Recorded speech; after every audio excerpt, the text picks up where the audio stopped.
Hello guys, welcome to ISPCS academy. तो आज हम लोग देखेंगे हमारे स्पीडी करंट अफेयर्स मैगजीन का नवंबर मंथ का बिहार स्पेशल करंट अफेयर्स, जो कि हमारे BPSC एग्ज़ाम के लिए बहुत ही इम्पोर्टेंट होगा। तो चलिए शुरू करते हैं। बिहार में आयोजित राज्य सीनियर कुश्ती प्रतियोगिता में कौन सा जिला विजेता बना है? तो बिहार में आयोजित राज्य सीनियर कुश्ती प्रतियोगिता में हमारा कैमूर जिला विजेता बना है। बिहार के भागलपुर जिले में कितने स्थलों को पर्यटन स्थल के रूप में घोषित किया गया है? तो भागलपुर जिले के कितने स्थलों को पर्यटन स्थल के रूप में घोषित किया गया है? तो 13 स्थलों को पर्यटन स्थल के रूप में घोषित किया गया है। संयुक्त राष्ट्र संघ द्वारा संदीप मिश्रा को UN मास्टरमाइंड 2022 के लिए चुना गया है। वो बिहार के किस जिले से संबंधित है? तो संयुक्त राष्ट्र संघ द्वारा संदीप मिश्रा को UN मास्टरमाइंड 2022 के लिए चुना गया है। तो UN मास्टरमाइंड 2022 के लिए किसे चुना गया है? तो संदीप मिश्रा को। वो बिहार के किस जिले से संबंधित है? तो वो भागलपुर जिले से संबंधित है। 1 नवंबर 2022 को बिहार के किस एकमात्र टाइगर रिजर्व में टाइगर सफारी का शुभारंभ किया गया है? तो बिहार के एकमात्र टाइगर रिजर्व में टाइगर सफारी का शुभारंभ किया गया है। वो कौन सा है? तो वो है वाल्मीकि टाइगर रिजर्व। बिहार में बाढ़, भूकंप एवं सूखा जैसी आपदाओं से निपटने के लिए प्रथम चरण में कितने जिलों में इमरजेंसी रिस्पांस सेंटर खोला जा रहा है?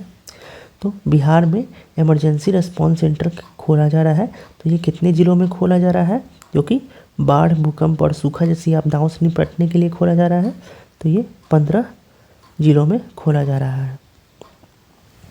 हाल ही में बिहार कैबिनेट ने आधारभूत संरचना विकास के लिए कितने रुपए की स्वीकृति प्रदान की है? तो बिहार कैबिनेट ने आधारभूत संरचना विकास के लिए 4029 करोड़ रुपए की स्वीकृति प्रदान की है। बिहार के किस जिले के प्रोफेसर अरुण कुमार झा को विश्व साहित्य शिक्षक पुरस्कार 2022 से सम्मानित किया गया है? तो प्रोफेसर अरुण कुमार झा को विश्व साहित्य शिक्षक पुरस्कार 2022 से सम्मानित किया गया है। वो किस जिले को बिलोंग करते हैं? तो वो मधुबनी जिले से बिलोंग करते हैं। बिहार के सभी विश्वविद्यालयों में स्नातक स्तर पर किस वर्ष से CBCS choice based credit system लागू किया जा रहा है? तो बिहार के सभी विश्वविद्यालयों में स्नातक स्तर पर किस वर्ष से CBCS choice based credit system लागू किया जा रहा है? तो ये 2023 से लागू किया जा रहा है। बिहार में राज्य का पहला ऑक्सीजन पार्क कहाँ में बनेगा? तो बिहार का पहला ऑक्सीजन पार्क बनेगा हमारे गोपालगंज में। 6 नवंबर 2022 को बिहार के मुख्यमंत्री ने कितने वर्षों बाद सोनपुर मेले का उद्घाटन किया है? तो बिहार के मुख्यमंत्री ने 17 वर्षों के बाद सोनपुर मेले का उद्घाटन किया है, जो कि हुआ 6 नवंबर 2022 को। केंद्रीय प्रदूषण नियंत्रण बोर्ड द्वारा जारी आंकड़ों के अनुसार देश के सर्वाधिक 16 प्रदूषित शहरों में बिहार के कितने शहर शामिल हैं? तो केंद्रीय प्रदूषण नियंत्रण बोर्ड के द्वारा जारी आंकड़ों के अनुसार देश के सर्वाधिक 16 प्रदूषित शहर में बिहार के 14 शहर शामिल है। तो आप सोच लीजिए, देश के सर्वाधिक 16 प्रदूषित शहरों में बिहार का 14 शहर शामिल है। बिहार के किस जिले में स्थित केसरिया स्तूप की प्राकृतिक सुंदरता के कारण इसे संरक्षण हेतु चर्चा की जा रही है? तो बिहार के किस जिले में केसरिया स्तूप है, जो कि जिसको कि प्राकृतिक सुंदरता के कारण इसकी संरचना हेतु चर्चा की जा रही है? तो ये केसरिया स्तूप कहाँ है? तो ये पूर्वी चंपारण में है। 10 नवंबर 2022 को बिहार के किस स्वतंत्रता सेनानी की जयंती मनाई गई है? तो 10 नवंबर 2022 को किस स्वतंत्रता सेनानी की जयंती मनाई गई? तो सच्चिदानंद सिन्हा। बिहार राज्य के कृषि विभाग द्वारा पायलट प्रोजेक्ट के तौर पर कितने जिलों में सेब की खेती की शुरुआत की गई है? तो एक पायलट प्रोजेक्ट के तौर पर, मतलब अभी शुरुआत की गई है, अभी देखा जाएगा कैसा किसका आउटपुट क्या होता है, उसे पायलट प्रोजेक्ट कहते हैं। तो कृषि विभाग द्वारा पायलट प्रोजेक्ट के तौर पर कितने जिलों में सेब की खेती की शुरुआत की गई है? तो 7 जिलों में सेब की खेती की शुरुआत की गई है। बिहार के किस जिले में ई मालखाना मॉडल को पूरे राज्य के थानों में लागू किया जा रहा है? तो बिहार के किस जिले का जो था ये ई मालखाना मॉडल था, जिसको कि अब पूरे राज्य के थानों में लागू किया जाएगा? तो ये किशनगंज का ई मालखाना मॉडल को अब पूरे राज्य में लागू किया जाएगा। 14 नवंबर 2022 को बिहार हिंदी साहित्य सम्मेलन का कौन सा स्थापना दिवस मनाया गया? तो 14 नवंबर 2022 को बिहार हिंदी साहित्य सम्मेलन का 104वां स्थापना दिवस मनाया गया। बिहार में वन डिस्ट्रिक्ट वन प्रोडक्ट के तहत चयनित उत्पादों की संख्या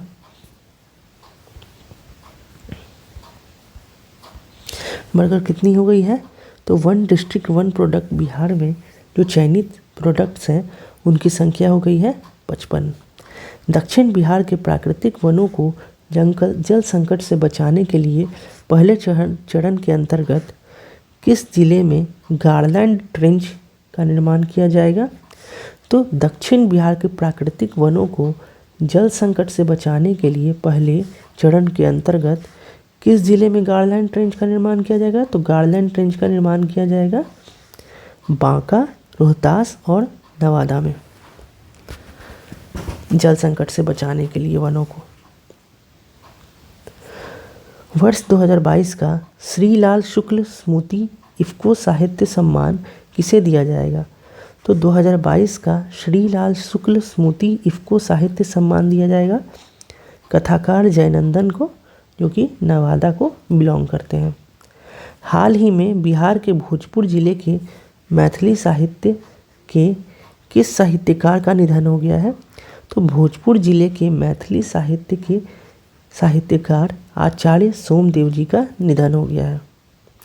बिहार की पहली विशेष यूनिट मेट्रोपॉलिटन सर्विलांस यूनिट किस जिले में बनाई जा रही है? तो बिहार की पहली विशेष यूनिट मेट्रोपॉलिटन सर्विलांस यूनिट बनाई जा रही है हमारे पटना में। इसको आप ऐसे भी याद रख सकते हैं, बिहार में जो मेट्रो ट्रेन जो आ रहा है वो कहाँ आ रहा है? तो पटना में आ रहा है, तो मेट्रोपॉलिटन सर्विलांस यूनिट भी वहीं पटना में ही होगी। 8 नवंबर 2022 को राष्ट्रपति द्रौपदी मुर्मू ने बिहार के किस नर्स को नर्सिंग के क्षेत्र के सर्वोच्च सम्मान फ्लोरेंस नाइटिंगेल अवार्ड प्रदान किया है? तो 8 नवंबर 2022 को राष्ट्रपति द्रौपदी मुर्मू ने बिहार के किस नर्स को नर्सिंग के क्षेत्र में सर्वोच्च सम्मान जो कि है फ्लोरेंस नाइटिंगेल अवार्ड प्रदान किया है? तो ये नाजिया परवीन को किया है। बिहार के कितनी प्राथमिक कृषि साख समितियों पैक्स का कंप्यूटरीकरण किया जा रहा है? तो बिहार में कितनी प्राथमिक कृषि साख समितियों, इसको पैक्स कहा जाता है शॉर्ट में, उसका कंप्यूटरीकरण किया जा रहा है? तो 8,463। बिहार में राज्य स्तरीय लोक नृत्य प्रतियोगिता 2022 में किस जिले की छात्राओं ने प्रथम स्थान प्राप्त किया है? तो बिहार में राज्य स्तरीय लोक नृत्य प्रतियोगिता 2022 में पूर्णिया जिले की छात्राओं ने प्रथम स्थान प्राप्त किया है। बिहार के किस किडनी रोग विशेषज्ञ को fellowship of royal college of physicians Edinburgh award से सम्मानित किया गया है? तो बिहार के किस किडनी रोग विशेषज्ञ को fellowship of royal college of physicians Edinburgh award से सम्मानित किया गया है? तो ये डॉक्टर हर्षवर्धन को किया गया है। बिहार में वज्रपात से हो रही मौतों को कम करने के लिए किन जिलों में हूटर, जो कि एक सायरन है, लगवाए जा रहे हैं? तो वज्रपात से हो रही मौतों को कम करने के लिए किन किन जिलों में हूटर लगवाए जा रहे हैं? तो पटना, गया तथा औरंगाबाद में हूटर सायरन लगवाए जा रहे हैं। बिहार सरकार द्वारा राज्य आपदा प्रबंधन प्राधिकरण की देखरेख में कितने जिलों में भूकंप क्लिनिक की शुरुआत की गई है? तो बिहार सरकार द्वारा राज्य आपदा प्रबंधन प्राधिकरण की देखरेख में कितने जिलों में भूकंप क्लिनिक की शुरुआत की गई है? तो ये 3 जिलों में भूकंप क्लिनिक की शुरुआत की गई है। 14 नवंबर 2022 को केंद्रीय सड़क एवं परिवहन मंत्री नितिन गडकरी ने बिहार के रोहतास जिले के नौहट्टा प्रखंड में बिहार झारखंड की सीमा पर स्थित किस पुल का शिलान्यास किया है? तो 14 नवंबर 2022 को केंद्रीय सड़क एवं परिवहन मंत्री नितिन गडकरी ने बिहार के रोहतास जिले के नौहट्टा प्रखंड में बिहार झारखंड की सीमा पर स्थित किस पुल का शिलान्यास किया है? तो ये पांडुका पुल का शिलान्यास किया है। तो ये आपसे इसमें 3 क्वेश्चन हो गए कि किसके द्वारा शिलान्यास किया गया है? तो नितिन गडकरी के द्वारा किया गया। बिहार के किस जिले में? तो रोहतास जिले में, नौहट्टा प्रखंड। और पुल का नाम क्या है? तो पांडुका पुल। बिहार के कितने आर्द्र भूमि में पक्षियों की संरक्षण के लिए कार्य योजना बनाई जा रही है? तो कितने आर्द्र भूमि में पक्षियों के संरक्षण के लिए कार्य योजना बनाई जा रही है? तो 6 आर्द्र भूमि में। बिहार के किस जिले में राज्य का पहला ऑक्सीजन पार्क बनाया गया है? तो बिहार का किस जिले में राज्य का पहला ऑक्सीजन पार्क बनाया गया है? तो ये गोपालगंज में बनाया गया है। 11 नवंबर 2022 को बिहार में स्थित किस बिजली संयंत्र को स्वर्ण शक्ति अवार्ड से सम्मानित किया गया है? तो बिहार में स्थित किस बिजली संयंत्र को स्वर्ण शक्ति अवार्ड से सम्मानित किया गया है? तो ये कहलगांव बिजली संयंत्र को स्वर्ण शक्ति अवार्ड से सम्मानित किया गया है। बिहार में पटना के खादी मॉल के तर्ज पर किस जिले में खादी मॉल बनाया जा रहा है?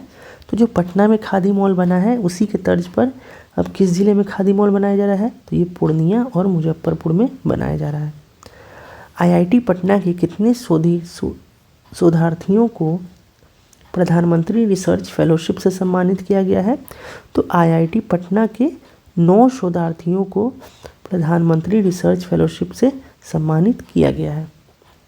बिहार में हाई स्पीड रेल कॉरिडोर के लिए राज्य के कितने जिलों में रेलवे स्टेशन बनाए जाएंगे? तो बिहार में हाई स्पीड रेल कॉरिडोर के लिए राज्य में टोटल 3 जिलों में रेलवे स्टेशन बनाए जाएंगे। तो वो कौन कौन 3 जिले हैं? तो बक्सर, पटना एवं गया। विश्व साहित्य शिक्षक पुरस्कार से सम्मानित प्रोफेसर अरुण कुमार झा बिहार के किस जिले से संबंधित हैं? तो विश्व साहित्य शिक्षक पुरस्कार से सम्मानित प्रोफेसर अरुण कुमार झा बिहार के मधुबनी जिले से संबंधित हैं। बिहार के किस रेलवे स्टेशन को सिल्वर रेटिंग प्रमाण पत्र दिया गया है? तो ये सिल्वर रेटिंग प्रमाण पत्र जो है ये बिहार के किस रेलवे स्टेशन को दिया है? तो ये भागलपुर रेलवे स्टेशन को दिया गया है। 7 नवंबर 2022 को किस राज्य के सरकारी विद्यालयों में रिजल्ट डे मनाया गया है? तो 7 नवंबर 2022 को किस राज्य के सरकारी विद्यालयों में रिजल्ट डे मनाया गया है? तो ये बिहार के सरकारी विद्यालयों में मनाया गया है। कब मनाया गया है? तो 7 नवंबर 2022 को। राष्ट्रीय आविष्कार अभियान के तहत बिहार के कितने स्कूलों में विज्ञान और गणित के क्लब खोले जाएंगे? तो राष्ट्रीय आविष्कार अभियान के तहत बिहार के टोटल कितने स्कूलों में विज्ञान और गणित के क्लब खोले जाएंगे?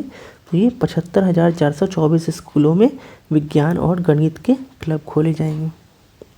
बिहार सरकार ने राज्य जलाशय मत्स्यिकी नीति 2022 के तहत प्रति हेक्टेयर प्रति वर्ष कितने क्विंटल मछली उत्पादन का लक्ष्य तय किया गया है?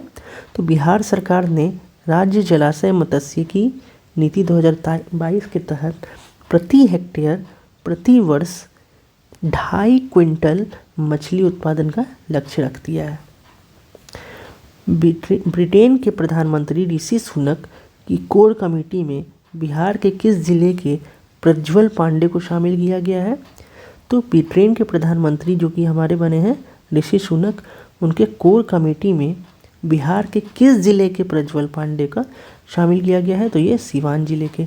आपसे नाम भी डायरेक्टली पूछा जा सकता है कि उनका नाम क्या है जिनको ऋषि सुनक की कोर कमेटी में शामिल किया गया है। तो उनका नाम है प्रज्वल पांडे। बिहार के किस डेयरी को मोस्ट ट्रस्टेड ब्रांड अवार्ड 2022 से सम्मानित किया गया है? तो बिहार के किस डेयरी को मोस्ट ट्रस्टेड ब्रांड अवार्ड से सम्मानित किया गया है? तो यह है पटना डेयरी प्रोजेक्ट को। 28 नवंबर 2023 को बिहार के किस राजनीतिक दल ने अपना 22वां स्थापना दिवस मनाया है? तो किस राजनीतिक दल ने अपना 22वां स्थापना दिवस मनाया है 28 नवंबर को? तो ये लोजपा ने अपना मनाया है। इस वर्ष नवंबर माह में बिहार जीएसटी कलेक्शन में देश के किस स्थान पर रहा? तो नवंबर माह में बिहार जीएसटी कलेक्शन में देश के पहले स्थान पर रहा। कितना टोटल जीएसटी कलेक्शन किया है? तो 28%। तो इसी के साथ हमारा नवंबर मंथ का speedy current affairs Bihar special ख़त्म होता है। आशा करता हूँ कि आप लोगों को ये वीडियो अच्छा लगा हो। अगर आप लोगों को ये वीडियो अच्छा लगा हो, अगर आप लोगों को कुछ सीखने को मिला हो, तो प्लीज़ हमारे चैनल को लाइक करें, चैनल को सब्सक्राइब करें और वीडियो को लाइक करें। धन्यवाद।